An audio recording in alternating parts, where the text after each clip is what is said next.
여러분, 세상에서 가장 보수적이라고 알려진 곳이 어디일까요? 바로 금융권이죠. 그런데 이 금융권이 지금 가장 혁신적인 기술인 클라우드로 대이동을 시작했습니다. 정말 거대한 변화인데요. 오늘 그 변화의 진짜 이유와 그 안에 숨겨진 새로운 비즈니스 기회는 무엇인지 한번 제대로 파헤쳐 보겠습니다. 사실 예전에는 금융권의 망분리라는 아주 엄격한 규칙이 있었어요. 이게 뭐냐면 은행 내부에서 쓰는 망이랑 외부 인터넷 망을 아예 다른 길처럼 물리적으로 분리해야 한다는 거였죠. 그러니까 중요한 고객 데이터를 외부에 있는 클라우드에 맡긴다는 건 뭐랄까, 상상조차 하기 어려운 일이었습니다. 하지만 지금은요? 한마디로 모든 게 달라졌습니다. 과거에 그 단단했던 장벽들이 허물어지면서 이제 클라우드는 하면 좋은 것 정도가 아니고요. 살아남기 위한 필수 생존 전략이 되어가고 있습니다. 자, 그래서 오늘 살펴볼 내용은 이렇습니다. 먼저 금융권이 왜 이렇게 클라우드로 대전환을 하고 있는지 그 배경부터 알아볼 거고요. 그리고 도입을 이끄는 세 가지 핵심 동력, 또 AI 시대라는 새로운 국면에서 마주한 과제들, 이걸 해결하기 위한 맞춤형 솔루션과 실제 성공 사례까지 차근차근 짚어보겠습니다. 네, 첫 번째, 이 거대한 전환의 배경입니다. 가장 결정적인 건 금융위원회 같은 규제기관까지 나서서 AI 관련 가이드라인을 만드는 등 정부의 태도가 바뀌었다는 점이에요. 여기에 발맞춰서 금융사들도 이제 디지털 퍼스트, 클라우드 퍼스트를 외치면서 정말 본격적으로 움직이기 시작한 거죠. 그렇다면 대체 클라우드의 어떤 점이 이렇게 금융사들을 달려가게 만드는 걸까요? 그 구체적인 매력, 그러니까 핵심 동력을 딱 세 가지로 정리해 볼 수 있습니다. 첫째는요, 뭐니 해도 압도적인 비용 효율입니다. 예전처럼 비싼 서버 장비를 한 번에 다 사오는 게 아니라 필요할 때 필요한 만큼만 빌려 쓰는 일종의 구독 모델로 바꾸는 거죠. 그리고 둘째는 신기술 도입이 쉬워진다는 겁니다. 특히 요즘 대세인 AI를 제대로 쓰려면 방대한 데이터를 처리해야 하는데 클라우드는 이걸 위한 필수 기반 시설이나 마찬가지거든요. 마지막으로 민첩성입니다. 갑자기 앱에 사용자가 막 몰릴 때 있잖아요.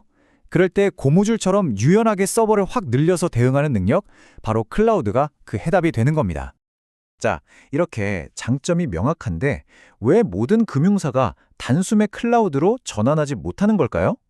이제 클라우드를 왜 써야 하는지를 넘어서 현실적인 어려움은 뭔지 들여다볼 시간입니다. 특히 AI라는 이 거대한 파도에 올라타려고 할 때 어떤 예상치 못한 암초들을 만나게 될까요? 이 질문들 결코 단순한 기술 문제가 아닙니다.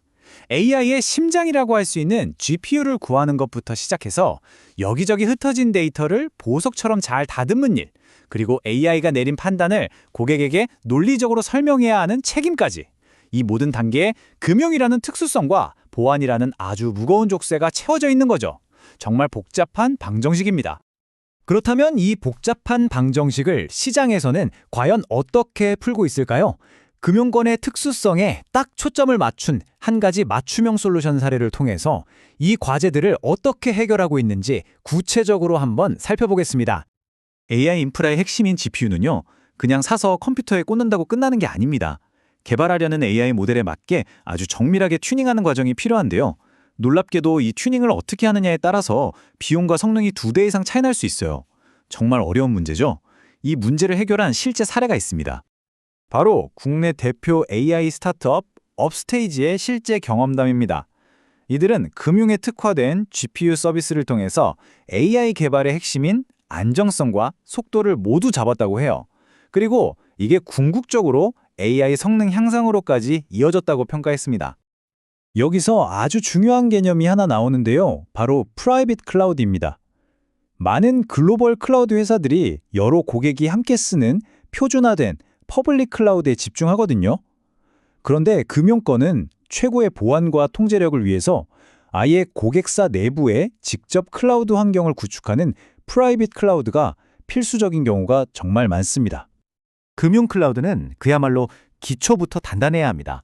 최고 등급의 데이터 센터, 전기가 들어오는 것부터 서버까지 모든 인프라를 이중으로 만들어두는 건 기본이고요.